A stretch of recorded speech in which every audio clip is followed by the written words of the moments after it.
Hello. చాలామంది investors కానీ buyers కానీ అతి తక్కువ సమయంలో ఎక్కువ రాబడి రావాలి అని ఆలోచిస్తారు. ఫర్ ఎగ్జాంపుల్ ₹1,00,00,000 పెట్టాం అనుకోండి, మనకి 2 సంవత్సరాలు డబ్బులు అవ్వాలి, 3 సంవత్సరాల్లో డబ్బులు అవ్వాలి అనేది ఆకాంక్ష ఉంటుంది, తప్పులేదు.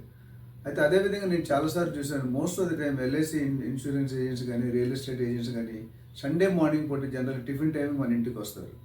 ఇది నేనేం భావిస్తానంటే ఇది ఒక దేవుడు ఒక గెస్ట్ రూపంలో పంపించాడు అనుకుంటా. ఎందుకంటే ఒక రియల్ ఎస్టేట్ ఏజెంట్ వచ్చి మీతో ₹1,00,00,000 ప్రాపర్టీ కొనిపించాడు అనుకోండి, ఆయనకి మనం 1,00,000 2,00,000 కమిషన్ ఇవ్వాలి. కానీ ఇదే 1 crore ఆఫ్టర్ 10 years ఎంత అవుతుందంటే 5 times అయిపోద్ది. అది మనకు తెలియదు. మీకు లాభం వచ్చిందా, నాకు లాభం వచ్చిందా అని మనకి ఈజీగా తెలిసిపోతుంది. సో ఏజెంట్ వచ్చినప్పుడు ఆయన ఆదరించండి, రెస్పెక్ట్ ఇవ్వండి.